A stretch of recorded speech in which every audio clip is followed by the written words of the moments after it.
ನಮಸ್ಕಾರ ವೀಕ್ಷಕರೇ, ಸರ್ಕಾರಕ್ಕೆ ಐಪಿಎಸ್ ಸುಸೆಡ್ಡು ವಿಶೇಷ ಕಾರ್ಯಕ್ರಮಕ್ಕೆ ಸ್ವಾಗತ. ನಾನು ಶಿಶನ್ ಕೌಡೂರು. ರಾಜ್ಯ ಸರ್ಕಾರದಲ್ಲಿ ಹಲವಾರು ರೀತಿಯಾದಂತಹ ಗಲಭೆಗಳು ನಡೀತಾಲೇ ಇದೆ. ಅಂಗನವಾಡಿ ಕಾರ್ಯಕರ್ತರೇ ಆಗಿರ್ಬೋದು ಅಥವಾ ಪೊಲೀಸ್ ಪೇದೆಗಳಾಗಿರ್ಬೋದು, ಆಸ್ಪತ್ರೆಯ ಸಿಬ್ಬಂದಿಗಳಾಗಿರ್ಬೋದು, ಎಲ್ಲ ರೀತಿಯ ನೌಕರರು ಬೀದಿಗಿಳಿದು ಪ್ರತಿಭಟನೆಯನ್ನು ನಡೆಸಿ ಆಯಿತು. ಈಗ ಕೊನೆಗೆ ಸಿದ್ದರಾಮಯ್ಯನವರ ಅವರ ಕಾರ್ಯದಕ್ಷತೆಯನ್ನು ಎತ್ತಿ ಹಿಡಿಯುವಂತ ಐಪಿಎಸ್ ಅಧಿಕಾರಿಗಳೇ ಇನ್ನೇನು ಬೀದಿಗಿಳಿದು ಪ್ರತಿಭಟನೆ ಮಾಡಲಿಕ್ಕೆ ಮುಂದಾಗಿದ್ದಾರೆ. ಪೊಲೀಸರ ದಕ್ಷತೆಯಲ್ಲಿ ವೈಫಲ್ಯ ಇದೆ ಅಂತ ಅಧಿಕಾರಿಗಳು ದೂರ್ತಾ ಇದ್ದಾರೆ, ಒಂದು ರಾಜಕೀಯ ಸಚಿವರು ದೂರ್ತಾ ಇದ್ದಾರೆ. ಆದರೆ ಒಂದು ಕಡೆಯಲ್ಲಿ ಐಪಿಎಸ್ ಅಧಿಕಾರಿಗಳು ತಮ್ಮ ಅಳಲನ್ನು ಮುಂದೆ ಇಡ್ತಾ ಇದ್ದಾರೆ. ಯಾಕಪ್ಪ ಅಂತ ಹೇಳಿದ್ರೆ, ನಮಗೆ ಯಾವುದೇ ರೀತಿಯಾದಂತಹ ಒಂದು ಬೇಡಿಕೆಯನ್ನು ನೆರವೇರಿಸ್ತಾ ಇಲ್ಲ ರಾಜ್ಯ ಸರ್ಕಾರದಿಂದ ಹಲವಾರು ರೀತಿಯಾದಂತಹ ತೊಂದರೆಗಳು ಮಾತ್ರ ನಮಗೆ ಆಗ್ತಾ ಇದೆ ಅನ್ನುವಂಥ ಅಹವಾಲನ್ನು ಮುಂದೆ ಇಡ್ತಾ ಇದ್ದಾರೆ ಐಪಿಎಸ್ ಅಧಿಕಾರಿಗಳು. ಹಾಗಾಗಿ ಬೀದಿಗಿಳಿದು ಪ್ರತಿಭಟನೆಯನ್ನು ನಡೆಸಲಿಕ್ಕೆ ಮುಂದಾಗಿದ್ದಾರೆ ಐಪಿಎಸ್ ಅಧಿಕಾರಿಗಳು. ಇದ್ರ ಬಗ್ಗೆ ಇನ್ನಷ್ಟು ಮಾತಾಡಲಿಕ್ಕಿದೆ. ಹಾಗಾಗಿ ನಮ್ಮ ಕಾರ್ಯಕ್ರಮದಲ್ಲಿ ಒಬ್ಬರು ವಿಶೇಷ ಅತಿಥಿಯಾಗಿ ನಾಗರಿಕ ಹಿತರಕ್ಷಣಾ ಸಮಿತಿ ಇದರ ಅಧ್ಯಕ್ಷರಾಗಿರ್ತಕ್ಕಂತಹ ಜಿ ಹನುಮಂತ್ ಕಾಮತ್ ಅವರು ನಮ್ಮ ಜೊತೆ ಇದ್ದಾರೆ. ಸರ್, ವೆಲ್ಕಮ್ ಟು ದ ಈ ಕಾರ್ಯಕ್ರಮ.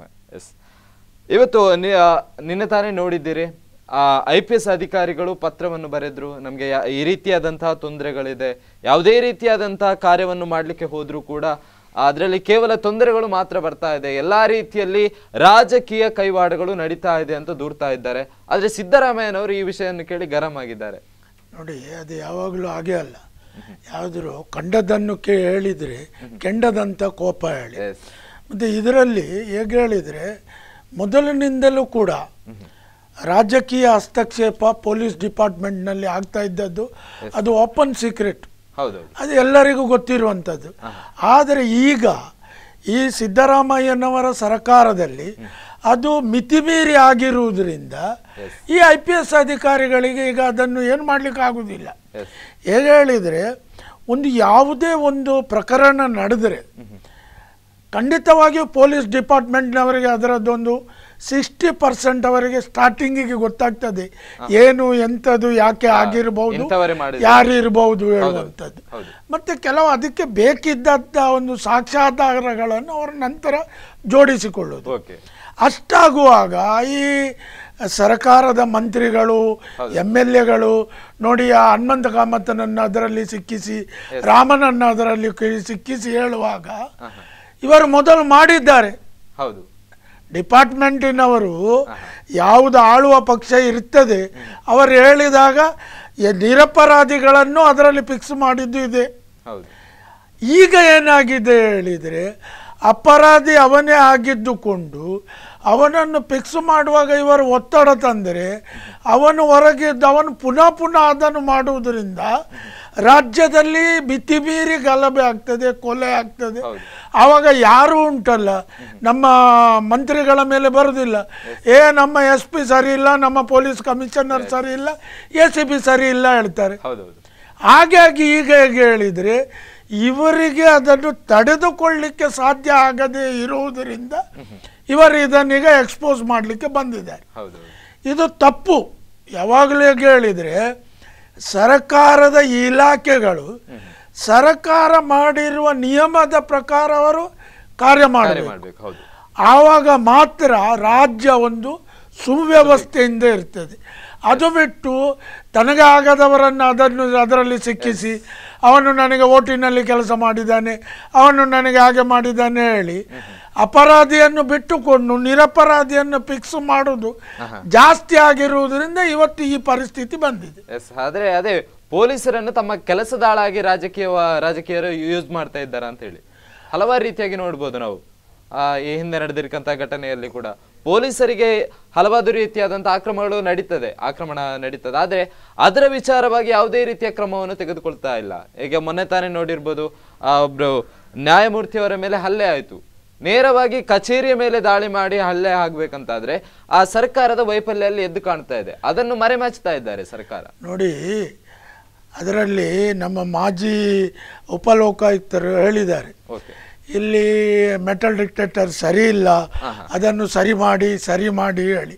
ಪ್ರೆಸೆಂಟ್ ಉಪಲೋಕಾಯುಕ್ತ ಸುಭಾಷ್ ಅಡ್ಡಿ ಅವರು ಹೇಳಿದ್ದಾರೆ, ನಾನು ಲೋಕಾಯುಕ್ತ ಕಚೇರಿಗೆ ಹಲವು ಬಾರಿ ಹೋದವ, ಅಲ್ಲಿ ಹೇಗೆ ಹೇಳಿದರೆ ಕೇಳುವವರಿಲ್ಲ, ಒಂದು ಇಟ್ಟಿದ್ದಾರೆ ಅದರ ಒಳಗಿನಿಂದ ಹೋಗುದು.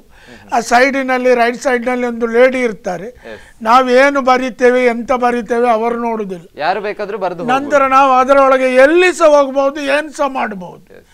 ಮತ್ತೆ ನೋಡಿ, ನಿಮಗೆ ನಾನು ಒಂದು ಸಿಂಪಲ್ ವಿಷಯ ಹೇಳ್ತೇನೆ. ನಮ್ಮ MLAಗಳು, ನಮ್ಮ ಸಚಿವರುಗಳು ಮಾತಾಡಿದಾಗ ನಾನು ಮಂಗಳೂರಿಗೆ ಅದು ತಂದಿದ್ದೇನೆ, ನಾನು ಬೆಂಗಳೂರಿಗೆ ಇದು ತಂದಿದ್ದೇನೆ, ಏನೋ ಇವರು ಸ್ವರ್ಗವನ್ನು ಧರೆಗೆ ಇಳಿಸಿದಂತೆ ಮಾತಾಡ್ತಾರೆ. ನಾನಿವತ್ತು ಎಲ್ಲ MLAಗಳಿಗೆ ಕೇಳಲಿಕ್ಕೆ ಇಚ್ಛೆ ಪಡ್ತೇನೆ, ಪೊಲೀಸ್ ಡಿಪಾರ್ಟ್ಮೆಂಟಿನಲ್ಲಿ ಎಷ್ಟು ಹುದ್ದೆಗಳು ಖಾಲಿ ಇದೆ, ಅದನ್ನು ಭರ್ತಿ ಮಾಡುವ ಯೋಗ್ಯತೆ ನಮ್ಮ MLAಗೆ ಇಲ್ಲ. ನಾನು ಕೋಟಿ ಕೋಟಿ ಖರ್ಚು ಮಾಡಿದ್ದೇನೆ ಹೇಳುವುದೆಂಥದ್ದು ಇವರು. ಇವತ್ತು ನೋಡಿ, ನಾವು ಪೊಲೀಸ್ ಫೋನ್ ಇನ್ ಕಾರ್ಯಕ್ರಮದಲ್ಲಿ ಏನು ಕೇಳಿದರೆ ನಮಗೆ ಸಿಬ್ಬಂದಿ ಇಲ್ಲ, ಇದೊಂದು ರೆಡಿಮೇಡ್ ಉತ್ತರದಾಗೆ ಆಗಿದೆ.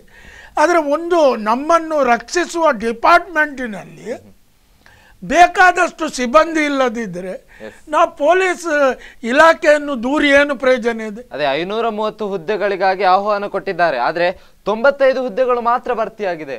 ಅಷ್ಟು ಕೂಡ ನಿರ್ಲಕ್ಷ್ಯ ಯಾಕೆ ಅಂತ ಸರ್ಕಾರಕ್ಕೆ ಪೊಲೀಸರ ಹುದ್ದೆ? ನೋಡಿ, ಇದು ಹೇಗೆ ಹೇಳಿದರೆ ನಾಳೆ ಜೀವ ಹೋಗುದು ಸಾಮಾನ್ಯ ಜನದ್ದು. ಓಕೆ, ಹೌದು. ನಾವು ಹೀಗೆ ಹೇಳುವುದಾದ್ರೆ ಆಮ್ ಆದ್ಮಿ, ಕಾಮನ್ ಮ್ಯಾನ್ ಇದ್ದು ಹೋಗುದು. ಈ ಮಂತ್ರಿಗಳು MLAಗಳು ಗನ್ ಮ್ಯಾನ್ ಅನ್ನು ಹಿಡ್ಕೊಂಡು ತಿರುಗುದು. ಇವರಿಗೆ ಯಾರು ಹೊಡೆಯುವುದಿಲ್ಲ, ಇವರು ಸತ್ತವರು, ಇವರು ಜನರಿಗೆ ಏನು ಮಾಡುವುದಿಲ್ಲ.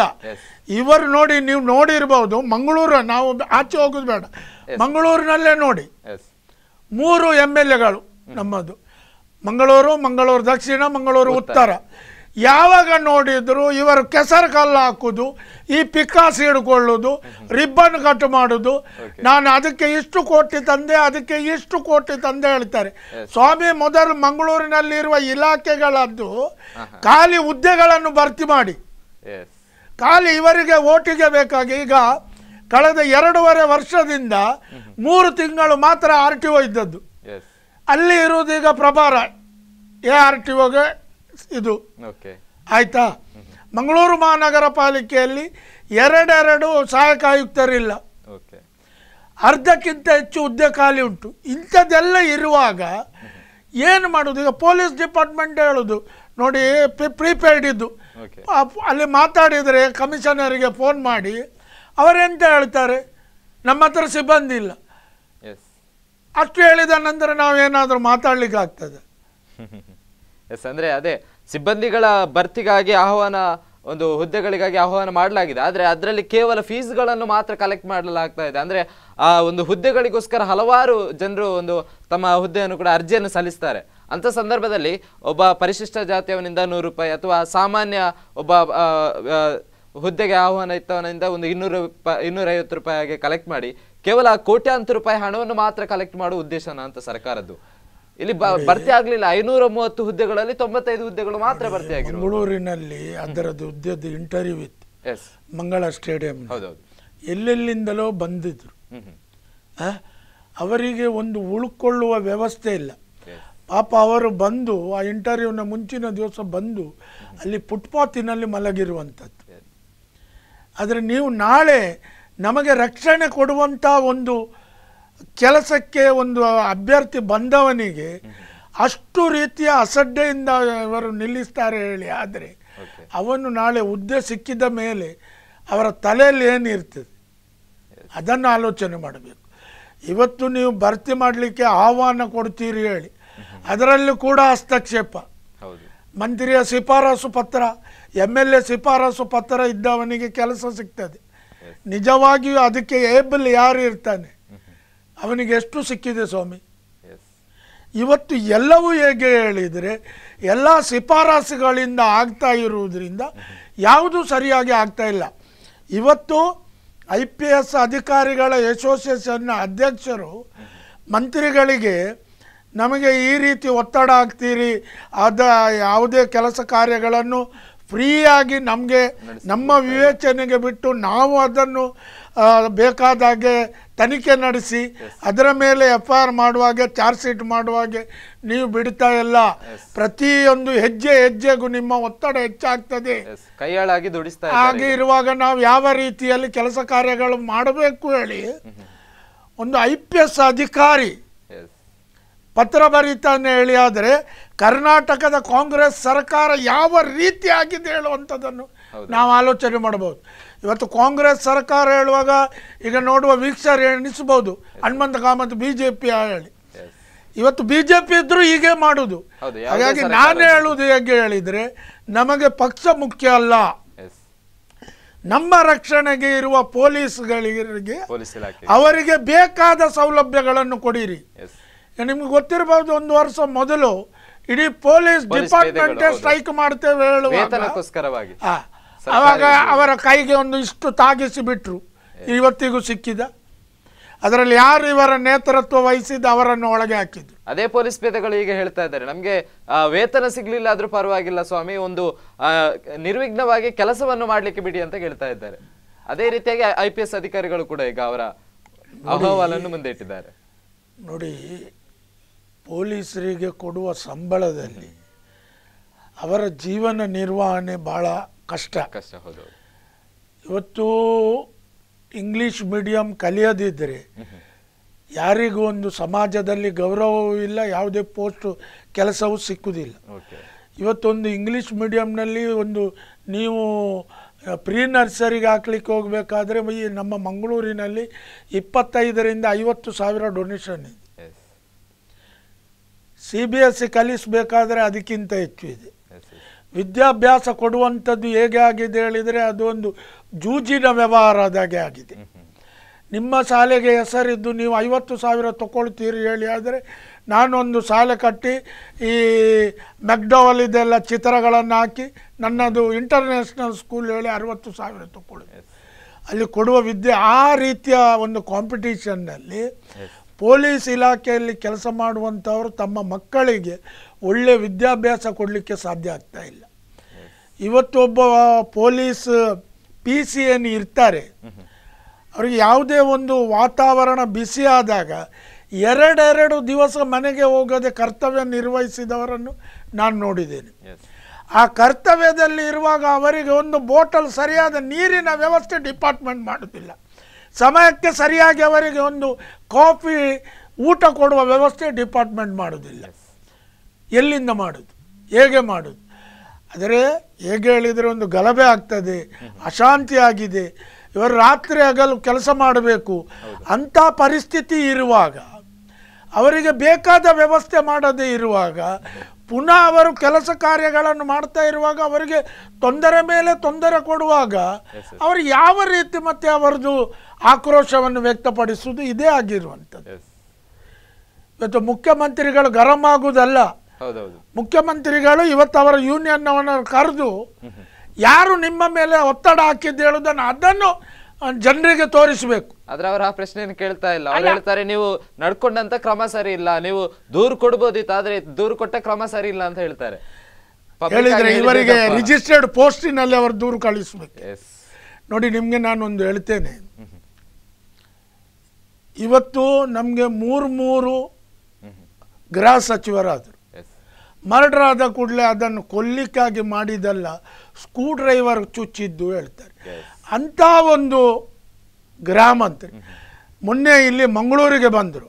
ಮಂಗಳೂರಿಗೆ ಬಂದಾಗ ಹೇಳಿದರೆ BJP ಅವರದು ಜನ ಸುರಕ್ಷಾ ಯಾತ್ರೆ ಆಗ್ತದೆ ಹೇಳಿ ಇವರು ಹೇಳಿದರು. ಮಂಗಳೂರು ಇಲ್ಲಿ ಆಗಿರುವಂಥ ದಕ್ಷಿಣ ಕನ್ನಡ ಜಿಲ್ಲೆಯಲ್ಲಿ ಆಗಿರುವಂಥ ಕೊಲೆಗಳಲ್ಲಿ 10 ಕೊಲೆಗ ಹಿಂದೂಗಳದ್ದು ಅವರೇ ಮಾಡಿರುವಂಥದ್ದು ಹೇಳಿ ಅದರಲ್ಲಿ ವಿನಾಯಕ್ ಬಾಳಿಗ ಕೊಲೆ ಆರೋಪಿಗಳದ್ದು ಹೆಸರು ಕೊಟ್ಟರು.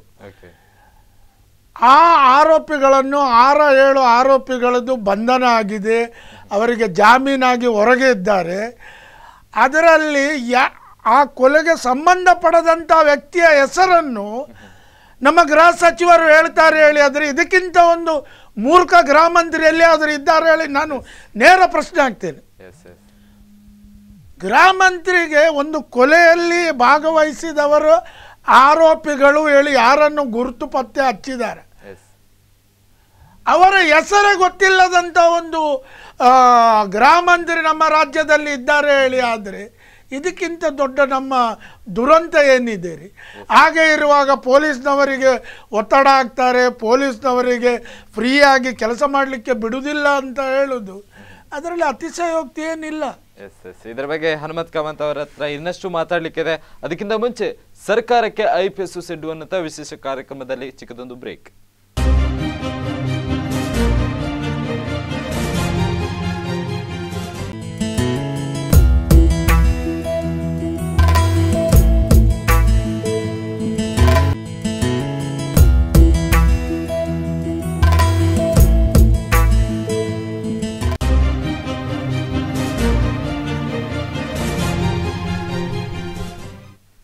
ವಿರಾಮದ ಬಳಿಕ ಸರ್ಕಾರಕ್ಕೆ IPS ಸಿಡ್ಡು ವಿಶೇಷ ಕಾರ್ಯಕ್ರಮಕ್ಕೆ ಸ್ವಾಗತ. ಆಗತಾನೆ ಮಾತಾಡ್ತಾ ಇದ್ದಾಗೆ ಸಿದ್ದರಾಮಯ್ಯನವರಿಗೆ ಬರೆದಂತಹ ಪತ್ರದಲ್ಲಿ ಸಿದ್ದರಾಮಯ್ಯನವರು ತುಂಬಾನೇ ಗರಂ ಆಗಿದ್ದಾರೆ. ಅದು ಅವರು ನಡ್ಕೊಂಡಂತಹ ಕ್ರಮಗಳು ಸರಿ ಇಲ್ಲ, ದೂರು ನೀಡಬಹುದಿತ್ತು, ಆದ್ರೆ ದೂರು ನೀಡಿದಂತಹ ಕ್ರಮಗಳು ಸರಿ ಇಲ್ಲ ಅಂತ ಸಿದ್ದರಾಮಯ್ಯನವರು ದೂರ್ತಾ ಇದ್ದಾರೆ. ಇದರ ಬಗ್ಗೆ ಇನ್ನಷ್ಟು ಗರಂ ಆಗಿದ್ದಾರೆ ಸಿದ್ದರಾಮಯ್ಯನವರು. ಆದ್ರೆ IPS ಅಧಿಕಾರಿಗಳು ನೊಂದಂತಹ ಅವರಿಗೆ ಬೇಕಾದಂತಹ ಸವಲತ್ತುಗಳನ್ನು ಇಲ್ಲಿ ನೀಡ್ತಾ ಇಲ್ಲ, ದೂರುಗಳು ಮಾತ್ರ ತಪ್ಪು ಅಂತ ದೂಷಣೆ ಮಾಡ್ತಾ ಇದ್ದಾರೆ. ಇದ್ರ ಬಗ್ಗೆ ಇನ್ನಷ್ಟು ಮಾತಾಡ್ಲಿಕ್ಕಿದೆ. ಹನುಮಂತ್ ಕಾಮತ್ ಅವರೇ, ಸಿದ್ದರಾಮಯ್ಯನವರು ನೇರವಾಗಿ ಹೇಳ್ತಾರೆ, ಸುದ್ದಿಗೋಷ್ಠಿಯಲ್ಲಿ ಹೇಳ್ತಾರೆ, ನಿನ್ನೆ ತಾನು ಅವರ ಮನೆಯಲ್ಲಿ ನಡೆದಂತ ಸಭೆಯಲ್ಲಿ ಕೂಡ ಹೇಳಿದ್ರು, IPS ಅಧಿಕಾರಿಗಳು ದೂರನ್ನು ನೀಡಿದ್ದಾರೆ, ಆದ್ರೆ ಅವರು ದೂರು ನೀಡಿದಂತ ಕ್ರಮಗಳು ಸರಿ ಇಲ್ಲ. ಹಾಗಾದ್ರೆ ಇನ್ನು ಯಾವ ರೀತಿಯಾಗಿ ದೂರನ್ನು ನೀಡಬೇಕಿತ್ತ ಅಂತ ಹೇಳಿ. ಅಲ್ಲ, ಅದು ಹೇಗೆ ಹೇಳಿದ್ರೆ, ಈ ಸಿದ್ದರಾಮಯ್ಯನವರು ಈ ಯಾವುದೇ ಶಂಕುಸ್ಥಾಪನೆಗೆ ಯಾವುದೇ ಉದ್ಘಾಟನೆಗೆ ಹೋಗುವಾಗ ಬ್ಯಾಂಡ್ ವಾದ್ಯದಲ್ಲಿ ಇವರನ್ನು ಕರ್ಕೊಂಡು ಹೋಗ್ತಾರೆ. ಹಾಗೆ ಈ IPS ಅಸೋಸಿಯೇಷನ್ ಅವರು ಕೂಡ ಬ್ಯಾಂಡ್ ವಾದ್ಯ ತಾಲೀಮೆಲ್ಲ, ನಮ್ಮ ಇಲ್ಲಿ ತಾಲೀಮೆಲ್ಲ ಇದೆ ನೋಡಿ, ಅದರಲ್ಲಿ ಇವರು ಹೋಗಿ ನಮಗೆ ಇಂಥದ್ದಾಗಿದೆ ಹೇಳಿ ಅವರಿಗೆ ಹಾರ ಹಾಕಿ ಕೊಡಬೇಕಿತ್ತು. ಅದು ಸರಿಯಾದ ಕ್ರಮ ಹೇಳಿ ಅವರ ತಲೆಯಲ್ಲಿ ಇರಬಹುದು.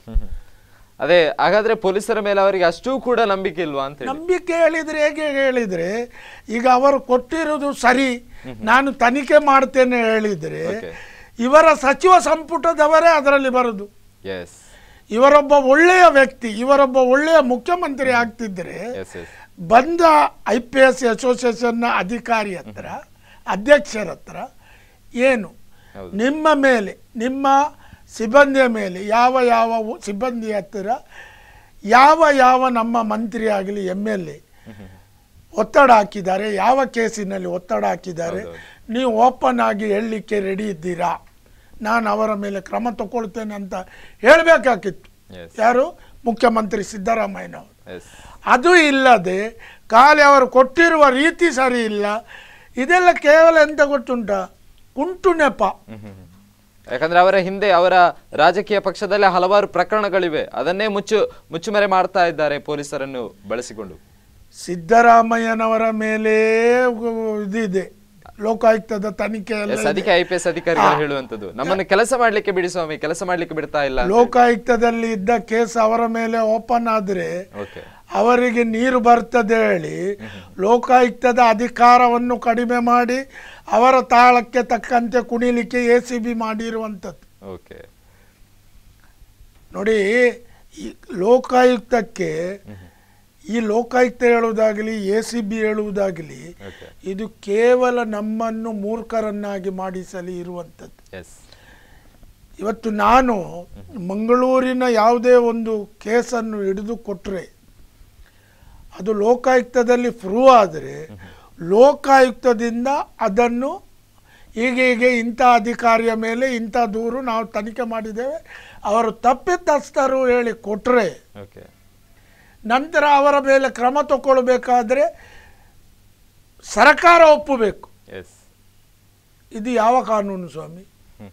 ನೋಡಿ, ನಿಮಗೆ ನಾನೊಂದು ವಿಷಯ ಹೇಳ್ತೇನೆ. ಇಲ್ಲಿ ಫ್ಯಾಕ್ಟ್ರೀಸ್ ಆ್ಯಂಡ್ ಬಾಯ್ಲರ್ಸ್ ಹೇಳಿ ಒಂದು ಇಲಾಖೆ, ಅದರಲ್ಲಿ ಉಪನಿರ್ದೇಶಕರು ಸುರೇಶ್ ಹೇಳುವವರು, ಅವರಿಗೆ ಟ್ರಾನ್ಸ್ಫರ್ ಆ ದಿವಸ, ಕೊನೆಯ ದಿವಸ ಅವರು ಇದ್ದ ಫ್ಯಾಕ್ಟ್ರಿ ಅವರಿಗೆ ಫೋನ್ ಮಾಡಿ, ನಾನು ಲಾಸ್ಟ್ ನನಗೆ ಹಣ ಕೊಡಿ ಹೇಳಿ ಕಲೆಕ್ಷನ್ ಮಾಡ್ತಾ ಇದ್ದೆ.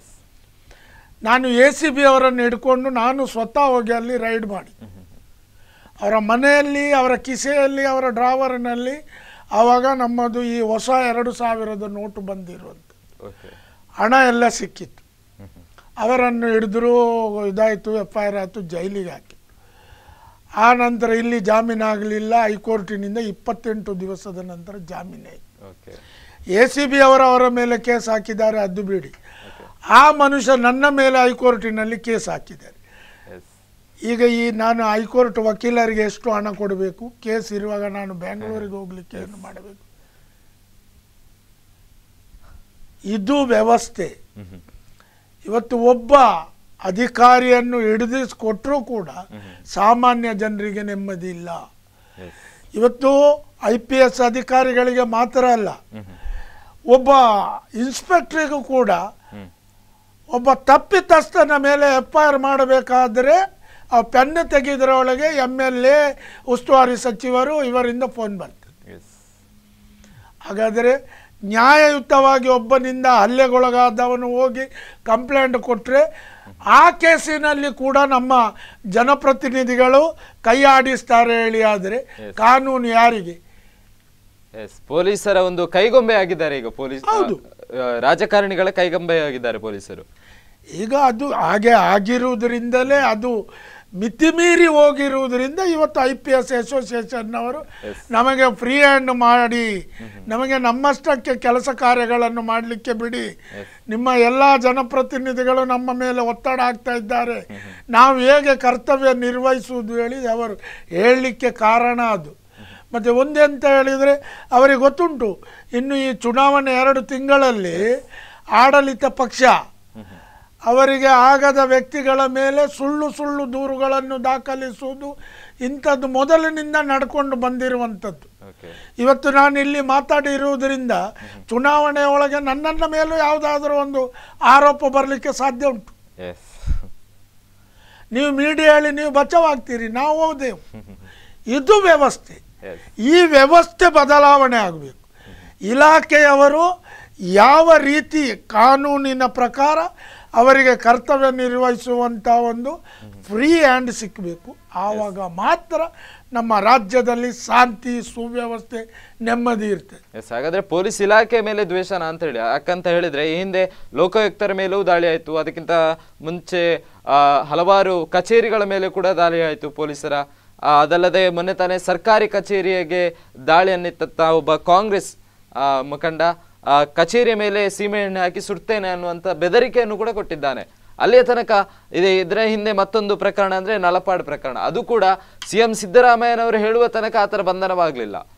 ಅಂದರೆ ಪೊಲೀಸರನ್ನು ತಮ್ಮ ಸ್ವಂತಿಕೆಯಾಗಿ ಬಳಸ್ತಾ ಇದ್ದಾರಾ ಅಂತ ಹೇಳಿ ಸಿದ್ದರಾಮಯ್ಯನವರು. ಅದು ನೋಡಿ, ನೀವು ಆ ನಲಪಾಡ್ ಕೇಸಿನಲ್ಲಿ ಆ ಹಲ್ಲೆಗೊಳಗಾದ ವ್ಯಕ್ತಿ ಡಿಸ್ಚಾರ್ಜ್ ಆಗಿ ಅದರ ರಿಪೋರ್ಟ್ ಮನೆಯವರಿಗೆ ಮತ್ತು ಪೊಲೀಸ್ ಡಿಪಾರ್ಟ್ಮೆಂಟಿಗೆ ಸಿಕ್ಕುವ ಮೊದಲು ನಲಪಾಡನ ವಕೀಲ ಕೋರ್ಟಿನಲ್ಲಿ ಕೊಡ್ತಾನೆ ಹೇಳಿ. ಆದರೆ ಎಲ್ಲಿಯವರೆಗೆ ಈ ಪೊಲೀಸ್ ಡಿಪಾರ್ಟ್ಮೆಂಟಿನಲ್ಲಿ ರಾಜಕೀಯ ಹಸ್ತಕ್ಷೇಪ ನಡೀತದೆ, ಪ್ರತಿಯೊಂದರಲ್ಲೂ ಯಾವ ರೀತಿ ಒಬ್ಬ ಸಾಮಾನ್ಯನಿಗೆ ಮತ್ತು ರಾಜಕೀಯ ನಾಯಕರ ಮನೆಯವರಿಗೆ ಯಾವ ರೀತಿ ಪೊಲೀಸರು ಒಂದು ಹೆಲ್ಪ್ ಮಾಡ್ತಾರೆ ಹೇಳುವಂಥದ್ದನ್ನು ಮಾಡ್ಬೋದು. ಇದಕ್ಕೆ ಕಾರಣ ಅಂತ ಹೇಳಿದರೆ, ಒಬ್ಬ ಅಧಿಕಾರಿ ಅವನು ಒಂದು ಸ್ಥಳದಲ್ಲಿ ಒಂದು ಸರಿಯಾದ ನಿಟ್ಟಿನಲ್ಲಿ ಒಳ್ಳೆಯ ರೀತಿಯಲ್ಲಿ ಕರ್ತವ್ಯ ನಿರ್ವಹಿಸ್ತಾ ಇದ್ದರೆ ರಾಜಕೀಯ ನಾಯಕರ ಒತ್ತಡಕ್ಕೆ ಬೆಲೆ ಕೊಡದೆ ನ್ಯಾಯಯುತವಾಗಿ ಕಾನೂನು ಪ್ರಕಾರ ತನ್ನ ಕರ್ತವ್ಯ ನಿರ್ವಹಿಸಿ ಅವನನ್ನು ಕೂಡಲೇ ಇವರು ಇಲ್ಲಿಂದ ಎತ್ತಂಗಡಿ ಮಾಡ್ತಾರೆ. ಈ ಎತ್ತಂಗಡಿ ಮಾಡ್ತಾರೆ ಹೇಳುವ ಒಂದೇ ಒಂದು ಹೆದರಿಕೆಯಿಂದ ಅಧಿಕಾರಿಗಳು ಈ ರಾಜಕೀಯ ನಾಯಕರ ತಾಳಕ್ಕೆ ತಕ್ಕಂತೆ ಕುಳಿಯುವುದು. ಇವತ್ತು ನೋಡಿ, ಗಣಪತಿ ಅವರು ಓಪನ್ ಆಗಿ ನಮ್ಮ ಮಡಿಕೇರಿಯಲ್ಲಿ ಒಂದು ಚಾನೆಲ್ನಲ್ಲಿ ಕೂತು ನಮ್ಮ ಗೃಹ ಸಚಿವ ಜಾರ್ಜ್ ರವರಿಂದ ನನಗೆ ಹೀಗೆ ತೊಂದರೆ ಆಗಿದೆ ಎಲ್ಲ ಹೇಳಿದ ನಂತರ ಕೂಡ, ಈಗಲೂ ಕೂಡ ಅದರ ನಂತರ ಕೂಡ ಅವರಿಗೆ ರಾಜೀನಾಮೆ ಕೊಡಿಸಲಿಲ್ಲ. ನಂತರ ಇವರಿಗೆ ಬೇಕಾದಾಗೆ ಒಂದು ಕಮಿಟಿ ಮಾಡಿ ಅದರಿಂದ ರಿಪೋರ್ಟ್ ತರಿಸಿ ಅವರನ್ನು ಪುನಃ ಮಂತ್ರಿ ಮಾಡಿದ್ದಾರೆ. ಅದೇ ಜನಸಾಮಾನ್ಯ ಆದರೆ ಏನಾಗ್ತಿತ್ತು, ಅವನ ಮೇಲೆ 307, 302 ಹಾಕಿ ಅವನು ಇಷ್ಟವರೆಗೆ ಹೊರಗೆ ಬರದಾಗೆ ಮಾಡ್ತಿದ್ರು. ಆದರೆ ರಾಜಕೀಯ ನಾಯಕರಿಗೆ ಏನೂ ಆಗದಾಗೆ ನಮ್ಮ ಸರ್ಕಾರಗಳು IPS ಮಾತ್ರ ಅಲ್ಲ, ಆರ್ಡಿನರಿ SI ಮತ್ತು ಸರ್ಕಲ್ ಇನ್ಸ್ಪೆಕ್ಟರ್ಗಳ ಮೇಲೆ ಕೂಡ ಒತ್ತಡ ಹಾಕುವುದರಿಂದಲೇ ಅದು ಮಿತಿ ಮೀರಿದ್ರಿಂದ ಇವತ್ತು ಇದು ಇಷ್ಟು ಹೊರಗೆ ಬಂದಿದೆ. ಹಾಗಾದ್ರೆ ಕರ್ನಾಟಕದಲ್ಲಿ ರಾಜಕೀಯಕ್ಕೆ ಮಾತ್ರ ಭದ್ರತೆ, ಪೊಲೀಸ್ ಅಧಿಕಾರಿ ಆಗಿರ್ಬೋದು ಅಥವಾ ಇನ್ಯಾವುದೇ ಇತರ ವರ್ಗಕ್ಕೆ ಭದ್ರತೆ ಇಲ್ಲ ಅನ್ನುವಂಥದ್ದು? ಇಲ್ಲ, ಖಂಡಿತವಾಗಿಯೂ ಇಲ್ಲ. ಯಾಕಂದ್ರೆ ಇತಿಹಾಸದಲ್ಲೇ ಪ್ರಥಮ ಬಾರಿಗೆ ಕರ್ನಾಟಕದಲ್ಲಿ ಇಂಥ ಒಂದು IPS ಅಧಿಕಾರಿಗಳು ಸರ್ಕಾರಕ್ಕೆ ಸೆಡ್ಡು ಹೊಡೆದಿರುವಂತೆ, ಬೇರೆ ಯಾವುದೇ ರಾಜ್ಯದಲ್ಲಿ IPS ಅಧಿಕಾರಿಗಳು ಆ ಒಂದು ಮುಖ್ಯಮಂತ್ರಿ ವಿರುದ್ಧ ಸೆಡ್ಡು ಹೊಡೆದಂತೆ ಇಲ್ವೇ ಇಲ್ಲ. ಆದ್ರೆ ಕರ್ನಾಟಕದಲ್ಲಿ ಮೊದಲ ಬಾರಿಗೆ ತೊಡೆ ತಟ್ಟಿದ್ದಾರೆ IPS ಅಧಿಕಾರಿಗಳು. ಯಾಕಂತ ಹೇಳಿದ್ರೆ ಅಷ್ಟರ ಮಟ್ಟಿಗೆ ಕಿರುಕುಳವನ್ನು ನೀಡ್ತಾ ಇದ್ದಾರೆ ರಾಜ್ಯ ಸರ್ಕಾರ. ನೋಡಿ, ಇದರಲ್ಲಿ ಇನ್ನೊಂದು ನಿಮ್ಗೆ ನಾನು ಹೇಳ್ತೇನೆ. ರಾಜಕೀಯ ಎಲ್ಲಿವರೆಗೆ ಹೇಳಿದರೆ ಈ ಕೆಲವು ಅಧಿಕಾರಿಗಳು ಕೂಡ ಈ ಕಾಂಗ್ರೆಸ್ ಮೈಂಡ್, BJP ಮೈಂಡ್ ಹೇಳಿ ಇರ್ತಾರೆ.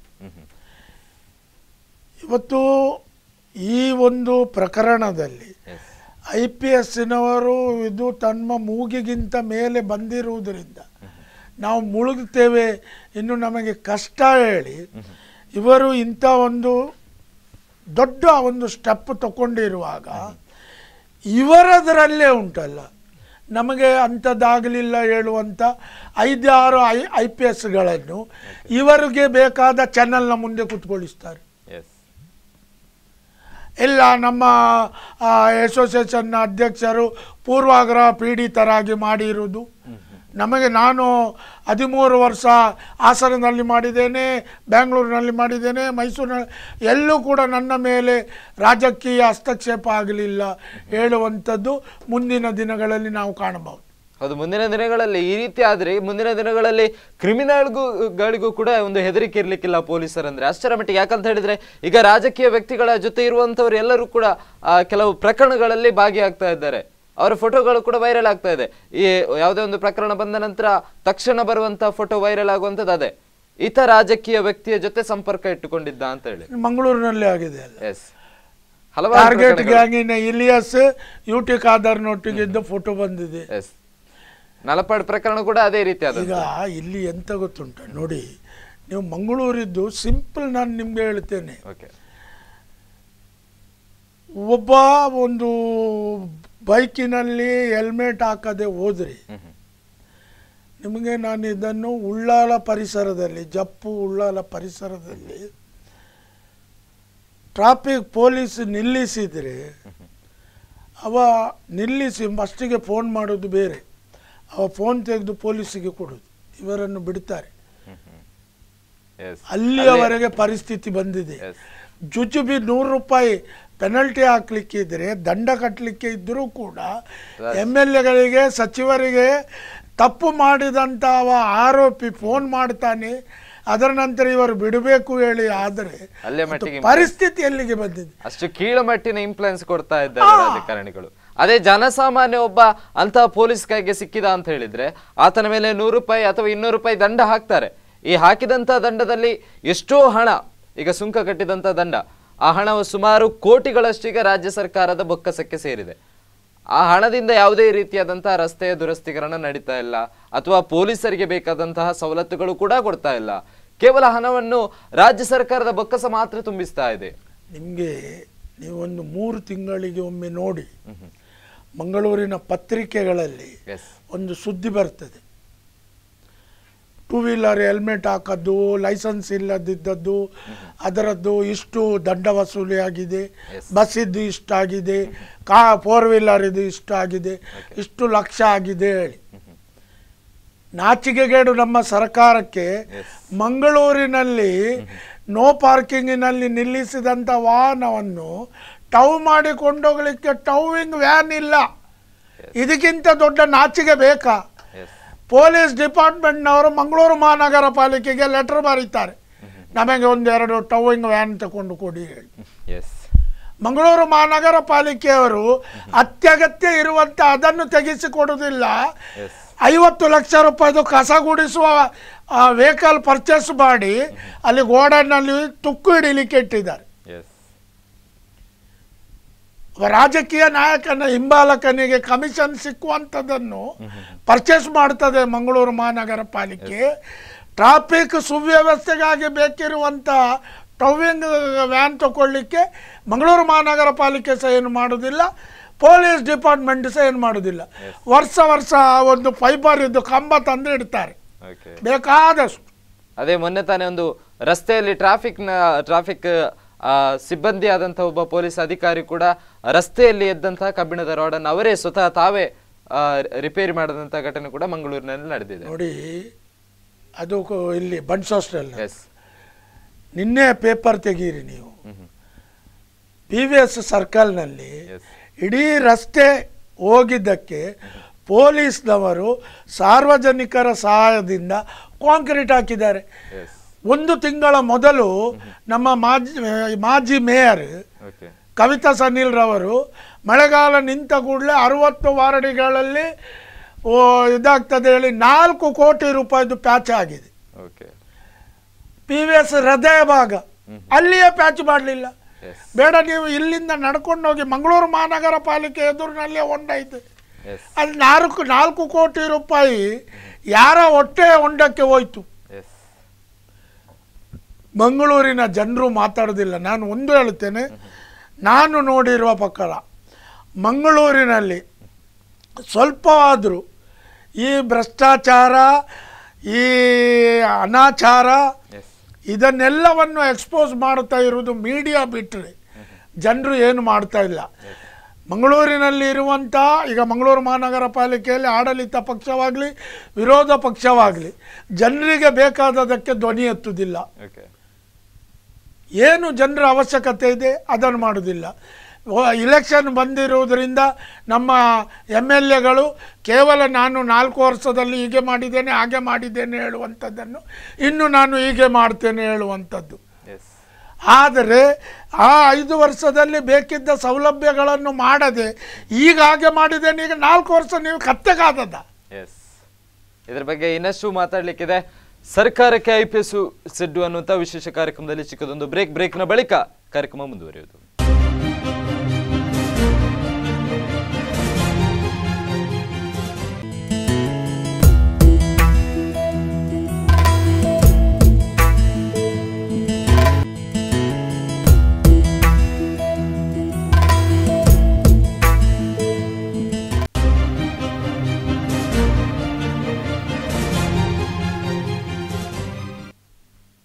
ವಿರಾಮದ ಬಳಿಕ ಸರ್ಕಾರಕ್ಕೆ IPS ಸಿಡ್ಡು ವಿಶೇಷ ಕಾರ್ಯಕ್ರಮಕ್ಕೆ ಸ್ವಾಗತ.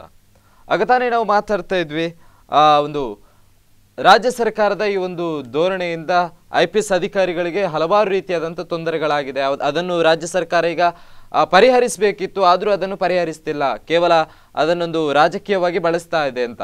ಆದರೆ ಈ ಪ್ರಕರಣವನ್ನು ವಿರೋಧ ಪಕ್ಷ ಅದನ್ನು ಕುಮ್ಮಕ್ಕಾಗಿ ಬಳಸ್ತಾ ಇದೆಯಾ ಅಂತ ಪೊಲೀಸರನ್ನು. ಅಂದರೆ ಚುನಾವಣೆ ಸಂದರ್ಭದಲ್ಲಿ ಎಲ್ಲ ಪ್ರಕರಣಗಳು ಬಂದಾಯಿತು ಸಿದ್ದರಾಮಯ್ಯನವರ ಮೇಲೆ, ಎಲ್ಲವನ್ನೂ ಕೂಡ ಅವರು ಎದುರಿಸಿದ್ದಾರೆ. ಇದು ಒಂದು ಮೂಲೆಯಲ್ಲಿ ಇರಲಿ ಅಂತ ಏನಾದರೂ ಕುಮ್ಮಕ್ಕಿದೆಯಾ ಅಂತ ಹೇಳಿ ಇದರಿಂದ ವಿರೋಧ ಪಕ್ಷದವರು ಕೂಡ ಮಾಡಿರ್ತಾರೆ. ಈಗ ನಮ್ಮ ಮಂಗಳೂರಿನಲ್ಲಿ ತಗೊಳ್ಳಿ, ಮಂಗಳೂರಿನಲ್ಲಿ ನಾನು ಆಗ ಹೇಳಿದಾಗೆ ಬೈಕಿನವನನ್ನು ಹಿಡಿದ ಕೂಡಲೇ MLA ಫೋನ್ ಮಾಡ್ತಾರೆ ಹೇಳಿ, ಆದರೆ ವಿರೋಧ ಪಕ್ಷದವರು ಕೂಡ ಮಾಡಿರ್ತಾರಲ್ವಾ. ಹಾಗೆ ಇರುವಾಗ ವಿರೋಧ ಪಕ್ಷದವರು ಇದನ್ನು ಇಶ್ಯೂ ಮಾಡ್ತಾರೆ ಹೇಳುವಂಥದ್ದನ್ನು ನಂಬಲಿಕ್ಕೆ ಆಗೋದಿಲ್ಲ. ಆದರೆ ಚುನಾವಣೆ ಇರುವುದರಿಂದ ಮತ್ತೆ ಹೇಗೆ ಹೇಳಿದರೆ ಈ BJPಯಲ್ಲಿ ಅಮಿತ್ ಶಾ ಎಲ್ಲವನ್ನು ವಾಚ್ ಮಾಡ್ತಾ ಇರುವುದರಿಂದ ಇದೊಂದು ಒಳ್ಳೆಯ ಅಸ್ತ್ರ, ಇದನ್ನು ರೇಸ್ ಮಾಡಿ ಹೇಳಿದರೆ ಎಲ್ಲಿಯಾದರೂ ಬರ್ಬೋದು.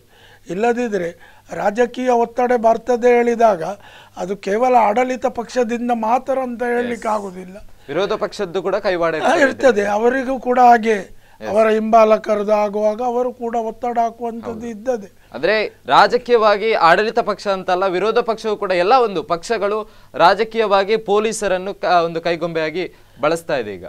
ಹೌದು ನೋಡಿ, ನಾನು ನಿಮ್ಗೆ ಒಂದು ವಿಷಯ ಹೇಳ್ತೇನೆ.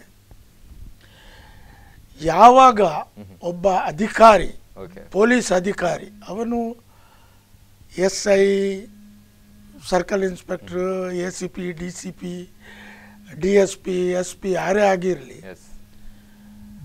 ನಾನು ಯಾವುದೇ ಒತ್ತಡಕ್ಕೆ ನಾನು ಒಳಗಾಗುವುದಿಲ್ಲ. ನಾನು ಅಪರಾಧಿಯ ಮೇಲೆಯೇ ನಾನು ಕ್ರಮ ತಗೊಳ್ತೇನೆ ಹೇಳುವಂಥದ್ದು. ನನ್ನ ಸೂಟ್ ಕೇಸ್ ರೆಡಿ, ನಾನು ನನ್ನ ನಿಯಮ ಬಾಹಿರವಾಗಿ ಕೆಲಸ ಮಾಡುವುದಿಲ್ಲ, ನನ್ನ ಸೂಟ್ ಕೇಸ್ ರೆಡಿ, ನಾನು ಎಲ್ಲಿಗೆ ಟ್ರಾನ್ಸ್ಫರ್ ಮಾಡಲಿಕ್ಕೆ ಹೋಗಲಿಕ್ಕೆ ರೆಡಿ ಇದ್ದೇನೆ ಹೇಳುವಂಥ ಒಂದು ಪರಿಸ್ಥಿತಿ ಪೊಲೀಸ್ ಇಲಾಖೆಯಲ್ಲಿ ಉಂಟಾಗಬೇಕು. ಆದ್ರೆ ಅಂತ ಪರಿಸ್ಥಿತಿ ಇಲ್ಲ. ಇದು ಯಾಕೆ ಅಂತ ಹೇಳಿ, ಉದಾಹರಣೆ ಬೆಂಗಳೂರಲ್ಲೇ ಮೊನ್ನೆ ಒಂದು 4-5 ವರ್ಷಗಳ ಹಿಂದೆ ನೋಡಿದ್ರೆ ಒಟ್ಟಾಗಿ 6 ಅಧಿಕಾರಿಗಳು IAS ಅಧಿಕಾರಿಗಳು ವರ್ಗಾವಣೆ ಆಗಿದೆ. ಕೇವಲ ಒಂದು ಪಟ್ಟಕ್ಕಾಗಿ 6 ಅಧಿಕಾರಿಗಳ ವರ್ಗಾವಣೆ ಆಗಿದೆ. ನೋಡಿ, ನಾನು ನಿಮ್ಗೊಂದು ಹೇಳ್ತೇನೆ, ನಮಗೆ ಗೊತ್ತಿದ್ದದ್ದು ಒಬ್ಬ ಸರ್ಕಲ್ ಇನ್ಸ್ಪೆಕ್ಟ್ರಿಗೆ ಮಂಗಳೂರಿನಲ್ಲಿ ಬಂದರ್ ಸ್ಟೇಷನ್ ಸಿಕ್ಕಬೇಕು ಹೇಳುವಂತ. ಆ ಬಂದರ್ ಸ್ಟೇಷನ್ ಸಿಕ್ಕಲಿಕ್ಕೆ ಅವರು ಲೋಕಲ್ MLA ಇಂದ ಹಿಡಿದು ಉಸ್ತುವಾರಿ ಸಚಿವರಿಂದ ಹಿಡಿದು ಬೇರೆ ಬೇರೆ ಮೂಲಗಳಿಂದ ಸರ್ಕಾರದ ಮೇಲೆ ಎಲ್ಲೆಲ್ಲಿ ಕೊಡುವಂಥದ್ದು ಕೊಟ್ಟು ಅವರಿಗೆ ಬೇಕಾದಂಥ ಜಾಗಕ್ಕೆ ಬರ್ತಾರೆ. ಅವ ಲಕ್ಷಗಟ್ಟಲೆ ಕೊಟ್ಟು ಅವರು ಬಂದಿರುವಾಗ ಅವರು ಹಣ ಮಾಡ್ತಾರೆ ಹೇಳುವುದಾಯ್ತಾ. ಒಂದು ಎರಡನೇದು, ಅವರನ್ನು ಬೇಕಾದ ಸೀಟಿಗೆ ತರಿಸಿದ ಹಣ ತಗೊಂಡಿದ್ದರೂ ಕೂಡ ನಾನು ಹೇಳುವಂಥದ್ದು ಆ ಜನಪ್ರತಿನಿಧಿಗೆ ಗೊತ್ತಿರ್ತದ. ಹಾಗೆ ಅವ ಅಲ್ಲಿ ಹಣ ಮಾಡ್ತಾನೆ, ಅವ ಲಕ್ಷಗಟ್ಟಲೆ ಕೊಟ್ಟು ಬಂದಿರೋದು ಅದು ವಸೂಲಿ ಆಗಬೇಕಾದ್ರೆ ಅವ ಲಂಚ ತಗೊಳ್ಬೇಕು. ಆ ಲಂಚ ತಗೊಳ್ಳೋದು ಇವರಿಗೂ ಗೊತ್ತಿರ್ತದೆ. ಆವಾಗ ಏನಾಗ್ತದೆ, ಇವರದೊಂದು ಅಂಡರ್ಸ್ಟ್ಯಾಂಡಿಂಗ್ ಇರ್ತದೆ. ಆವಾಗ ಇವರಿಗೆ ಬೇಕಾದ ಒಂದು ಹಲೋ ಅವರು ಯಾರು ಜನ ಅವರನ್ನು ಬಿಡಿ. ನೋಡಿ, ನನಗೊಂದು ಮಾತು ನೆನಪುಂಟು. 96ನೇ ಇಸವಿಯಲ್ಲಿ ಮಂಗಳೂರಿನಲ್ಲಿ ಸುರತ್ಕಲ್ನಲ್ಲಿ ಕೋಮುಗಲಭೆ ಆಗಿತ್ತು. ಆವಾಗ NT ರೌಡಿ ಸ್ಕ್ವಾಡ್ ಹೇಳಿತ್ತು. ಆವಾಗ ಇಲ್ಲಿ ಲೋವರ್ ಕಾರ್ ಶೀಟ್ನಲ್ಲಿ ಒಬ್ಬ ಲಾಯರ್ ಹತ್ರ ಒಂದು 6 ಬಾಂಬ್ ಸಿಕ್ಕಿತ್ತು. ಅದನ್ನು NT ರೌಡಿ ಸ್ಕ್ವಾಡ್ ಇದ್ದು ASI ಅವರು ಹಿಡಿದದು. ಆವಾಗ ಮೊಬೈಲಲ್ಲೇ ಇಲ್ಲ. ಅವರನ್ನು ಹಿಡ್ಕೊಂಡು ಹೋಗಿ ಬಂದರ್ ಸ್ಟೇಷನ್ನ ಮೇಲೆ ಆ ಸ್ಕ್ವಾಡಿದ ಆಫೀಸ್ ಇದ್ದಿದ್ದ ಸ್ಟೇಷನ್ ಇದ್ದ. ಅರ್ಧ ಗಂಟೆಯಲ್ಲಿ ಅಲ್ಲಿ ಲ್ಯಾಂಡಿಗೆ ಫೋನ್ ಬಂದಿದೆ. ಫೋನ್ ಬಂದಾಗ ಹೀಗೆ ಅವರನ್ನು ಬಿಡು ಹೇಳಿ, ಅವರೆಲ್ಲ ಎಂತ ಬಿಡುವುದು, ಅವರ ಹತ್ರ ಬಾಂಬು ಸಿಕ್ಕಿದೆ, ಬಾಂಬು ಈದಿಲ್ಲ ಅರೇನು ಬಿಡಲ್ಲ ಹೇಳಿ ಅವರನ್ನು ಬಿಡಿಸಿದ್ದಾರೆ. ಆದರೆ ಒಂದು ಕೋಮುಗಲಭೆ ನಡೀತಾ ಇದೆ. ಬಾಂಬ್ ಹೇಳಿದರೆ ಅಂತ RDX ಇದಲ್ಲ ರೀ, ಇಲ್ಲಿದು ಸುತ್ತಲಿ ಬಾಂಬ್ ಅಂತ ಹೇಳ್ತಿದ್ರು ಅವಾಗ. ಹಾಗಾದರೆ ಬಿಟ್ಟಿದ್ದಾರೆ, ಕೇಸ್ ಇಲ್ಲ ಏನಿಲ್ಲ. ಒಂದು ಇನ್ನೊಂದು ಪ್ರಮೋದ್ ಹೇಳುವಂಥ SI ಇದ್ರು ಪಣಂಬೂರು ಸ್ಟೇಷನ್ನಲ್ಲಿ. ಈ ದಿನ ಸಮಯದಲ್ಲಿ ಬೆಂಗಾರೆಯಲ್ಲಿ ಓಪನ್ ಆಗಿ ಹಾಡು ಕಡಿತಾ ಇದ್ದಾರೆ ಹೇಳುವಂಥದ್ದು ಗೊತ್ತಾಗಿ ಇವರು ರೈಡ್ ಮಾಡಿದ್ರು ಅಲ್ಲಿಗೆ. ಅಲ್ಲಿ ಆ ಮಾಂಸದ ಒಟ್ಟಿಗೆ 2-3 ಮಂದಿಯನ್ನು ಅರೆಸ್ಟ್ ಮಾಡಿ ತಂದರು. ಆವಾಗ ಅವರನ್ನು ಬಿಡಬೇಕು ಹೇಳಿ ಆವಾಗ ಅದು ಉಸ್ತುವಾರಿ ಸಚಿವರದು ಫೋನ್ ಬಂತು. ಇವರು ಬಿಡಲೇ ಇಲ್ಲ, ಅವರ ಮೇಲೆ FIR ಮಾಡಿದ್ರು. ಇದು 2 ಘಟನೆ 2 ರಾಜಕೀಯ ಪಕ್ಷಗಳವರು ಉಸ್ತುವಾರಿ ಸಚಿವರಾಗಿದ್ದದ್ದು. ಹಾಗೆ ಇರುವಾಗ ಈ ಒಂದು ವಿಷಯವನ್ನು ವಿರೋಧ ಪಕ್ಷ ಇಶ್ಯೂ ಮಾಡ್ತದೆ ಹೇಳುವಂಥದ್ದು ನನಗೆ ಅಷ್ಟು ವಿಶ್ವಾಸ ಇಲ್ಲ. ಮತ್ತೆ ಎಲ್ಲಿಯಾದರೂ ಇವರ ಹೈಕಮಾಂಡಿನಿಂದ ಬಂದರೆ ಆಗ್ಬೋದು. ಆದರೂ ನನ್ನದೊಂದು ವಿನಂತಿ ಅಂತ ಹೇಳಿದರೆ, ಇವತ್ತು ಒಂದು IPS ಹೇಳಿದರೆ IASನ ನಂತರ ಒಂದು IPS ದೊಡ್ಡ ಪೋಸ್ಟ್. ಆ IPSನವರು ಹೇಗೆ ಹೇಳಿದರೆ ಇಡೀ ರಾಜ್ಯದಲ್ಲಿ ಸುಶಾಂತಿ ಸುವ್ಯವಸ್ಥೆಗಾಗಿ ರಾತ್ರಿ ಹಗಲು ಕರ್ತವ್ಯ ನಿರ್ವಹಿಸುವಂಥವರು. ಅವರು ಇವತ್ತು ನಮಗೆ ತೊಂದರೆ ಆಗಿದೆ, ನಮಗೆ ಭಾಳ ಕಷ್ಟ ಆಗ್ತದೆ, ಪ್ರತಿಯೊಂದರಲ್ಲೂ ಹಸ್ತಕ್ಷೇಪ ಬರ್ತದೆ, ಯಾವುದೇ ಕಾರ್ಯವನ್ನು ಮಾಡಲಿಕ್ಕೆ ಇದನ್ನು ಆಗ್ತಾ ಇಲ್ಲ, ನೀವು ಸರಿ ಮಾಡಬೇಕು ಹೇಳುವಂಥ ಒಂದು ಅಷ್ಟು ದೊಡ್ಡ ಒಂದು ಸ್ಟೆಪ್ ತಗೊಳ್ಬೇಕು ಹೇಳಿ. ಆದರೆ ಪರಿಸ್ಥಿತಿ ಎಷ್ಟು ವಿಕೋಪಕ್ಕೆ ಹೋಗಿರಬಹುದು ಹೇಳುವಂಥದ್ದು. ಇದರಲ್ಲಿ ಸಿದ್ದರಾಮಯ್ಯನವರು ಗರಂ ಆಗುವುದು ಬಿಟ್ಟು ಕೂಡಲೇ ತಂಡ ಆಗಿ ಯಾರ್ಯಾರು ನಿಮ್ಮ ಮೇಲೆ ಒತ್ತಡ ತಂದವರು, ಯಾರ್ಯಾರು ನಿಮಗೆ ಕರ್ತವ್ಯ ನಿರ್ವಹಿಸಲಿಕ್ಕೆ ಅಡ್ಡಿಪಡಿಸ್ತಾ ಇದ್ದವರು, ಯಾವ ಸ್ಟೇಷನ್ನಲ್ಲಿ ಯಾವ ಅಧಿಕಾರಿಗೆ ಯಾವ ಅದು ಸಾರ್ವಜನಿಕವಾಗಲಿ. ಇವತ್ತು ಇವರು ಮಾಡಿರುವ ಈ ಒಂದು ದೊಡ್ಡ ಕಾರ್ಯದಿಂದ ಇನ್ನು ಮುಂದೆ ಆದರೂ ಬರುವಂಥ ಜನಪ್ರತಿನಿಧಿಗಳು ಇಲಾಖೆಯ ಮೇಲೆ ಒತ್ತಡ ತರದೆ ಅವರಿಗೆ ಫ್ರೀಯಾಗಿ ಒಂದು ಕಾನೂನಿನ ಚೌಕಟ್ಟಿನ ಒಳಗೆ ಕಾನೂನು ಪ್ರಕಾರ ಅಪರಾಧಿಗಳನ್ನೇ ಬಂಧಿಸುವಂತೆ ಆರೋಪಿಗಳ ಮೇಲೆಯೇ ಒಂದು FIR ಚಾರ್ಜ್ ಶೀಟ್ ಆಗುವಂಥ ರೀತಿಯಲ್ಲಿ ಒಂದು ಬದಲಾವಣೆ ಆಗಲಿ. ಅದಕ್ಕೆ ಸಿದ್ದರಾಮಯ್ಯನ ಮನಸ್ಸು ಮಾಡಬೇಕು. ಹಾಗಾದ್ರೆ ಮುಂದಿನ ದಿನಗಳಲ್ಲಿ ಆ IPS ಅಧಿಕಾರಿಗಳ ಅಹವಾಲನ್ನು ಸಿದ್ದರಾಮಯ್ಯನವರು ಈಡೇರಿಸಬಹುದಾ ಅಂತ ಹೇಳಿ? ಈಡೇರಿಸಬೇಕು. ಹೌದು, ಅಂದ್ರೆ ಚುನಾವಣೆ ದೃಷ್ಟಿಯಿಂದ ಈಗ ಇದರಲ್ಲಿ ಅವರದೇ MLA ಸಚಿವರು ಇದ್ದಾರೆ, ವಿರೋಧ ಪಕ್ಷದವರು ಇದ್ದಾರೆ ಹೇಳುವುದು 100%. ಹಾಗೆ ಇರುವಾಗ ಇದು ಒಂದು ಒಳ್ಳೆ ಕೆಲಸವನ್ನು ಈ ಚುನಾವಣಾ ಸಮಯದಲ್ಲಿ ಸಿದ್ದರಾಮಯ್ಯನವರು ಮಾಡಲಿ. ಮೊದಲು ಅವರದೇ ಹೆಸರು ಬರ್ತದೆ, ಅದಕ್ಕಾಗಿ ಅವರು ಹೆದರ್ತಾರೆ ಇರಬಹುದು. ಅಂದ್ರೆ ಅವರ ಹಲವಾರು ಒಂದು ಘಟನೆಗಳನ್ನು ಕೂಡ ಉಲ್ಲೇಖಿಸಿದ್ದಾರೆ ಪತ್ರದಲ್ಲಿ. ಅಂದ್ರೆ ಮೊನ್ನೆ ತಾನೇ ಒಂದು ನಡೆದಿರ್ತಕ್ಕಂಥ ಘಟನೆಯನ್ನು ಕೂಡ ಆ ಪತ್ರದಲ್ಲಿ ಉಲ್ಲೇಖನ ಮಾಡಿದ್ದಾರೆ. ಅಂದ್ರೆ ಸುರಕ್ಷಿತವಾದಂತ ಸ್ಥಳ ಅಂತ ಹೇಳಿದ್ರೆ ಅದು ಲೋಕಾಯುಕ್ತರ ಕಚೇರಿ, ಅಲ್ಲಿಯೂ ಕೂಡ ದಾಳಿ ಆಗ್ತದ ಅಂತ ಹೇಳಿದ್ರೆ ನಮ್ಗೆ ಇನ್ನು ಮುಂದಿನ ಯಾವ ರೀತಿಯ ರಕ್ಷಣೆ ಇರ್ಬೋದಂತ.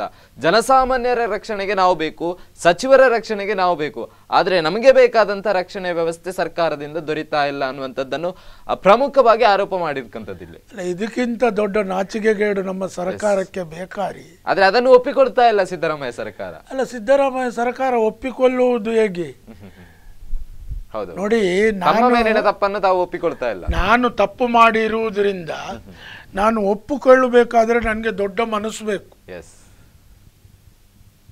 ಆವಾಗ ಮಾತ್ರ ಸಾಧ್ಯ. ಆದರೆ ನಾನೇ ತಪ್ಪಿತಸ್ಥ ಆಗಿದ್ದುಕೊಂಡು ಎಲ್ಲಿ ನನ್ನ ಮಾನ ಮರ್ಯಾದೆ 3 ಕಾಸು ಆಗ್ತದೆ ಹೇಳುವಾಗ ಯಾರು ಒಪ್ಪಿಕೊಳ್ಳುತ್ತಾರೆ? ಅದೇ ಪರಿಸ್ಥಿತಿ ನಮ್ಮ ಮುಖ್ಯಮಂತ್ರಿಗಳಿಗೆ ಬಂದಿರುವುದರಿಂದ ಮುಖ್ಯಮಂತ್ರಿಗಳು ಇವತ್ತು ಇವರ ಮೇಲೆ ಗರಂ ಆಗಿದ್ದಾರೆ. ನೋಡಿ, ನಾನು ಒಂದು ಹೇಳ್ತೇನೆ, ಮೊನ್ನೆ ಡೆಲ್ಲಿಯಲ್ಲಿ ಚೀಫ್ ಸೆಕ್ರೆಟರಿಯ ಮೇಲೆ MLAಗಳು ಹಲ್ಲೆ ಮಾಡಿದ್ದಾರೆ ಹೇಳಿ IASನವರು ಯಾರು ಕೆಲಸ ಕಾರ್ಯಗಳನ್ನು ಮಾಡಲಿಲ್ಲ. 2-3 ದಿವಸ ದಿಲ್ಲಿ ಸೆಕ್ರೆಟರಿಯೇಟ್ನಲ್ಲಿ ಎಷ್ಟು ತೊಂದರೆ ಆಗಿದೆ ನಮಗೆಲ್ಲರಿಗೂ ಗೊತ್ತುಂಟು. ಇವತ್ತು ಈ IPSನವರೇ ನಾಳೆ ನಾವು ಕೆಲಸ ಮಾಡುವುದಿಲ್ಲ ಹೇಳಿದರು. ಕೆಲಸ ಮಾಡುವುದಿಲ್ಲ ಹೇಳಿದ ಕೂಡಲೇ SP ಪೊಲೀಸ್ ಕಮಿಷನರ್ಸ್ ಅದರಲ್ಲಿ ಬರ್ತಾರೆ, ಕೆಲವು ಕಡೆ ACPಗಳು ಅದರಲ್ಲಿ ಬರ್ತಾರೆ. ಅವರು ಹೋದ ಕೂಡಲೇ ಸ್ಟೇಷನ್ಗಳಲ್ಲಿ ಕೆಲಸ ಕಾರ್ಯಗಳು ಆಗದಿದ್ದರೆ ಮಂಗಳೂರಿನಂಥ ಕೋಮು ಸೂಕ್ಷ್ಮ ಪ್ರದೇಶಗಳ ಪರಿಸ್ಥಿತಿ ಏನಾಗಬಹುದು? ಅದನ್ನು ನಮ್ಮ ಜನಪ್ರತಿನಿಧಿಗಳು ಆಲೋಚನೆ ಮಾಡಬೇಕು. ಇವರು ಇದಕ್ಕೆ ಬರುವಾಗ ನಿಮ್ಮ ರಕ್ಷಣೆ ಮಾಡ್ತೇವೆ, ನಾವು ಹಾಗೆ ಮಾಡ್ತೇವೆ ಹೇಳಿ ಆಶ್ವಾಸನೆ ಕೊಟ್ಟು ಜಯಿಸಿದ ನಂತರ ನಮಗೆ ರಕ್ಷಣೆ ಕೊಡಬೇಕಾದ ಪೊಲೀಸ್ ಇಲಾಖೆ ಪೊಲೀಸರಿಗೆ ರಕ್ಷಣೆ ಕೊಡುವಂಥ ವ್ಯವಸ್ಥೆ ನಮ್ಮ ಸರ್ಕಾರ ಮಾಡುವುದಿಲ್ಲ ಹೇಳಿ ಆದರೆ ಅವರು ಸ್ಟ್ರೈಕ್ ಮಾಡಿದರೆ ಮತ್ತೆ ನಮಗೆ ಗತಿ ಯಾರು? ಪೊಲೀಸರಿಗೆ ಬೇಕಾದಂತ ಸವಲತ್ತುಗಳನ್ನು ಕೊಡ್ತಾ ಇಲ್ಲ. ಅಂತ ಸಂದರ್ಭದಲ್ಲಿ ಹಗಲು ದರೋಡೆ ಆಗ್ತದೆ, ಹಗಲು ಕೂಡ ಚೂರಿ ಇರಿತ ನಡೀತದೆ, ಕಚೇರಿಯ ಮೇಲೆ ದಾಳಿ ನಡೆಸಿ. ಆದ್ರೆ ಕೊನೆಗೆ ಸರ್ಕಾರ ದೂರುವಂತದ್ದು ಇದು ಪೊಲೀಸರ ವೈಫಲ್ಯ, ಸರ್ಕಾರದ ವೈಫಲ್ಯ ಅಂತ ಎಲ್ಲೂ ಕೂಡ ಅವರು ಆ ಒಂದು ಕನ್ನಡಿಯನ್ನು ತೋರಿಸ್ತಾ ಇಲ್ಲ. ಎಂತ ಹೇಳಿದರೆ ನೋಡಿ, ಒಂದು ತಿಂಗಳ ಮೊದಲು ನಾನೊಂದು ಯಾವುದೋ ಒಂದು ಪುಸ್ತಕದಲ್ಲಿ ಓದಿದಾಗ ಕರ್ನಾಟಕ ರಾಜ್ಯದ ಪೊಲೀಸ್ ಇಲಾಖೆಯಲ್ಲಿ 47% ಸಿಬ್ಬಂದಿ ಕೊರತೆ ಇದೆ. ಆದ್ರೂ ಕೂಡ ಒಂದು ದೇಶದಲ್ಲಿ ಪ್ರಥಮ ಸ್ಥಾನವಾಗಿದೆ ಪೊಲೀಸ್ ಇಲಾಖೆ ಅಂತ ಹೇಳಿದ್ರೆ ಕರ್ನಾಟಕ ರಾಜ್ಯ.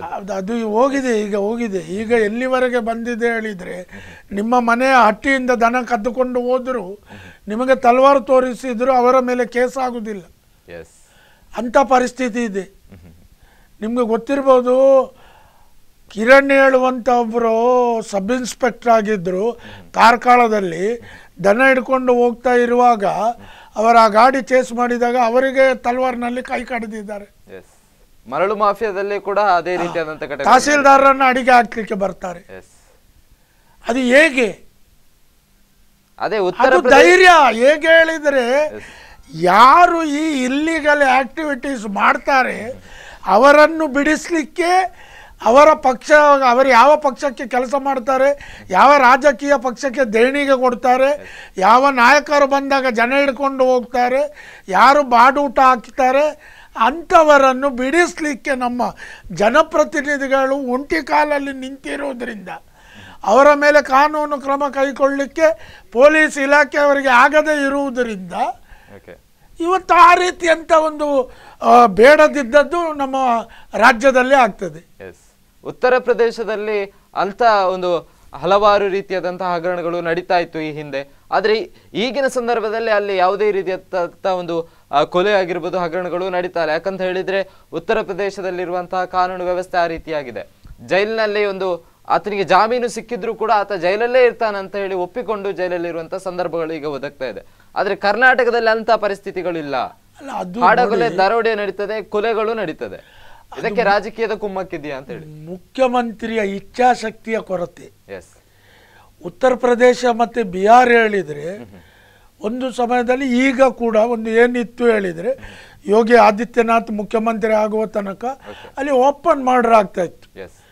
ಈ ನಾವು ದೀಪಾವಳಿಗೆ ಪಟಾಕಿ ಬಿಟ್ಟ ಹಾಗೆ ಅಲ್ಲಿ ಓಪನ್ ಆಗಿ ಶೂಟ್ ಮಾಡ್ತಾ ಇದ್ರು. ಹಾಗಾದ್ರೆ ಮುಂದಿನ ದಿನಗಳಲ್ಲಿ ಕರ್ನಾಟಕ ಅಲ್ಲಿ ಈಗ ಯೋಗಿ ಆದಿತ್ಯನಾಥ್ ಮುಖ್ಯಮಂತ್ರಿ ಆಗಿ ಬಂದಾಗ ಅಲ್ಲಿ ಏನು ಮಾಡಿದ್ರು ಹೇಳಿದರೆ, ಇದನ್ನು ನಿಲ್ಲಿಸಬೇಕು, ನನ್ನ ರಾಜ್ಯದಲ್ಲಿ ಸುವ್ಯವಸ್ಥೆ ಇರಬೇಕು, ಜನರಿಗೆ ರಾಮ ಹುಟ್ಟಿದ ನಾಡು ನನ್ನ ಉತ್ತರ ಪ್ರದೇಶ, ಇಲ್ಲಿ ರಾಮರಾಜ್ಯ ಆಗಬೇಕು ಹೇಳುವ ನಿಟ್ಟಿನಲ್ಲಿ ಎಲ್ಲ ಅವರ ಮಂತ್ರಿಮಂಡಲದವರನ್ನು, ಪೊಲೀಸ್ ಡಿಪಾರ್ಟ್ಮೆಂಟ್ನವರು ಎಲ್ಲರನ್ನು ವಿಶ್ವಾಸಕ್ಕೆ ತಗೊಂಡು ಯಾವುದೇ ಒಂದು ಒತ್ತಡ ಡಿಪಾರ್ಟ್ಮೆಂಟಿನ ಮೇಲೆ ಬರದ ಹಾಗೆ ನೋಡಿಕೊಂಡು ಒಂದು 300ರಷ್ಟು ಎನ್ಕೌಂಟರ್ ಮಾಡಿ ಇದ್ದವರನ್ನು ಅರೆಸ್ಟ್ ಮಾಡಿ ಒಳಗೆ ಹಾಕಿದಾಗ ಯಾರಿಗೆ ಹೆದರಿಕೆ ಆಗುದಿಲ್ಲ? ಅದೇ ಇಲ್ಲಿ ನಮ್ಮನ್ನು ಪಿಸ್ತೂಲ್ ಹಿಡಿದುಕೊಂಡು ಅರೆಸ್ಟ್ ಮಾಡಿದ್ರು, ಬಾಂಬ್ ಹಿಡಿದುಕೊಂಡು ಅರೆಸ್ಟ್ ಮಾಡಿದ್ರು, ಬಿಡಿಸ್ತಾರೆ ಹೇಳಿ. ಆದರೆ ಸಿದ್ದರಾಮಯ್ಯನವರ ಒಂದು ಮಾತು ಬರುವ ತನಕ ಆತನನ್ನು ಮುಟ್ಟುವ ಹಾಗಿಲ್ಲ. ಹಾಗೆ ಇರುವಾಗ ಎಲ್ಲಿ ಉತ್ತರ ಪ್ರದೇಶ, ಎಲ್ಲಿ ಕರ್ನಾಟಕ ಪೊಲೀಸ್ ಹೇಳಿದರೆ ಅಷ್ಟು ಒಂದು ನಂಬರ್ 1 ಆಗಿದ್ದವರು ಇವತ್ತು ಈ ರೀತಿಯ ಒಂದು ಹೆಸರು ಹಾಳು ಮಾಡಿಕೊಂಡು ಈ ರೀತಿಯಾಗಿ ಒಂದು ಅವರ IPS ಅಸೋಸಿಯೇಷನ್ನವರೇ ಹೋಗ್ತಾರೆ ಹೇಳಿ. ಆದರೆ ನಮ್ಮ ರಾಜ್ಯದಲ್ಲಿ ರಾಜ್ಯಭಾರ ಹೇಗೆ ಇದೆ ಹೇಳುವಂಥದ್ದನ್ನು ನಾವು ನೋಡಬಹುದು. ಇಷ್ಟು ಹೊತ್ತಿನ ತನಕ ಒಂದು ವಿಶೇಷ ಕಾರ್ಯಕ್ರಮದಲ್ಲಿ ನಮ್ಮ ಜೊತೆ ಭಾಗಿಯಾದಂತಹ ಹನುಮಂತ್ ಕಾಮತ್ ಅವರಿಗೆ ಧನ್ಯವಾದ ಹೇಳ್ತಾ, ಇದು ಈ ಹೊತ್ತಿನ ಸುದ್ದಿ ಆಗಿತ್ತು. ವಿಶೇಷವಾಗಿ ಒಂದು IPS ಅಧಿಕಾರಿಗಳು ಸರ್ಕಾರದ ವಿರುದ್ಧ ತೊಡೆತಟ್ಟಿ ತಮಗೆ ಆಗಿರುವಂತಹ ನೋವನ್ನು, ತಮಗೆ ಆಗಿರುವಂತಹ ತೊಂದರೆಯನ್ನು, ತಮ್ಮ ಅಹವಾಲನ್ನು ಮುಂದೆ ಇಡುವಂತಹ ಪ್ರಯತ್ನವನ್ನು ಮಾಡಿರುವಂತಹ ಘಟನೆ ನಿನ್ನೆಯಷ್ಟೇ ಬೆಳಕಿಗೆ ಬಂದಿದೆ. ಇದರ ಬಗ್ಗೆ ಪ್ರತಿಕ್ರಿಯಿಸಿರುವಂತಹ ಸಿದ್ದರಾಮಯ್ಯನವರು IPS ಅಧಿಕಾರಿಗಳು ತಂದಂತಹ, ಅವರು ಮುಂದೆ ಇಟ್ಟಂತಹ ಬೇಡಿಕೆಗಳು ಅದೇನೇ ಆಗಿರ್ಬೋದು, ಆದರೆ ಅವರು ಮುಂದೆ ಇಟ್ಟಂತಹ ಬೇಡಿಕೆಗಳಲ್ಲಿ ಮುಂದೆ ಇಟ್ಟಂತಹ ಬೇಡಿಕೆಯ ಕ್ರಮಗಳು ಸರಿ ಇಲ್ಲ ಅನ್ನುವಂಥದ್ದು ದೂಷಣೆಯನ್ನು ಮಾಡ್ತಾ ಇದ್ದಾರೆ. ಆದರೆ ಮುಂದಿನ ದಿನಗಳಲ್ಲಿ ರಾಜ್ಯ ಸರ್ಕಾರದ ಈ ಒಂದು ನಿಯಮದಿಂದ ಅಥವಾ ರಾಜ್ಯ ಸರ್ಕಾರದ ಈ ಒಂದು ಧೋರಣೆಯಿಂದ ಜನಸಾಮಾನ್ಯರು ಯಾವ ರೀತಿಯಾಗಿ ಬದುಕಬೇಕು ಅನ್ನುವಂಥದ್ದನ್ನು ಕಾದು ನೋಡಬೇಕಾಗಿದೆ. ಇದು ಈ ಹೊತ್ತಿನ ವಿಶೇಷವಾಗಿತ್ತು. ನಿರಂತರ ಸುದ್ದಿ ಹಾಗೂ ಮನೋರಂಜನೆಗಾಗಿ ನೋಡ್ತಾ ಇರಿ ಸ್ಪಂದನ ಟಿವಿ.